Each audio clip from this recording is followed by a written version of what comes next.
കൃഷി വകുപ്പ് നബാർഡും സംയുക്തമായി സംഘടിപ്പിക്കുന്ന 5ാമത് പൊലിമ കാർഷിക ചക്ക മഹോത്സവത്തിന് പാലക്കാട്ട് തുടക്കമായി. കാർഷിക ഉൽപ്പന്നങ്ങളുടെയും ചക്ക വിഭവങ്ങളുടെയും പ്രദർശനം കാണാൻ നൂറുകണക്കിന് ആളുകളാണ് ദിവസേന എത്തുന്നത്.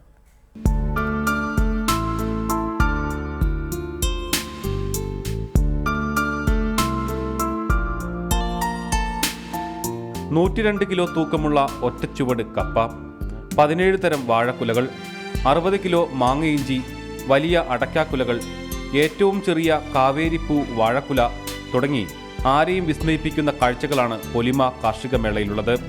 കൃഷിവകുപ്പ്, നബാർഡ്, PSSP എന്നിവ സംയുക്തമായി സംഘടിപ്പിക്കുന്ന കാർഷിക മേളയിൽ 100ഓളം സ്റ്റാളുകളുമുണ്ട്. സ്പെഷ്യലായിട്ട് വന്നിരിക്കുന്നത് കുളക്കാട്ടുകുറിശ്ശിയിൽ നിന്നും അതുപോലെ തച്ചമ്പാറയിൽ നിന്നുള്ള 2 വലിയ കപ്പകളാണ്. ഒന്ന് 102 കിലോ തൂക്കം വരുന്ന ഒരു കപ്പയും കപ്പച്ചോടും, അതുപോലെ തന്നെ 64 കിലോ തൂക്കം വരുന്ന ഒരു കപ്പച്ചോടുമാണ്. അതുപോലെ തന്നെ പാലക്കാട് കിട്ടുന്നതിൽ ഏറ്റവും വലിയ വാഴക്കുലകളും അതുപോലെ തെങ്ങിൻ കുലകളും അതുപോലെ തന്നെ ചേനകൾ, മഞ്ഞൾ, ഇഞ്ചി അങ്ങനെയുള്ള പച്ചക്കറി ഐറ്റം, പിന്നെ കവുങ്ങിൻ കുലകൾ, മത്തൻ, വലിയ കുമ്പളങ്ങ, അങ്ങനെയുള്ള ചക്ക ഒരു വെറൈറ്റി ഒരു 150ഓളം ചക്ക മഹോത്സവമാണ്. അതിൽ 150ഓളം ചക്ക ഞങ്ങൾ പ്രദർശിപ്പിക്കുന്നുണ്ട്.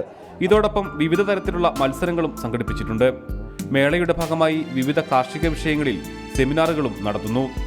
കിഴങ്ങുവർഗ്ഗങ്ങൾ, പച്ചക്കറികൾ, വിത്തുകൾ, ജൈവവളം തുടങ്ങി കൃഷിയുമായി ബന്ധപ്പെട്ട എല്ലാ കാര്യങ്ങളും പാലക്കാട് ചക്കാന്തറയിൽ നടക്കുന്ന മേളയെ ശ്രദ്ധേയമാക്കുന്നു.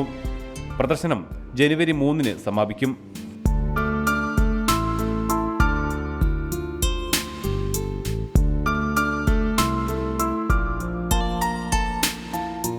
റിപ്പോർട്ടർ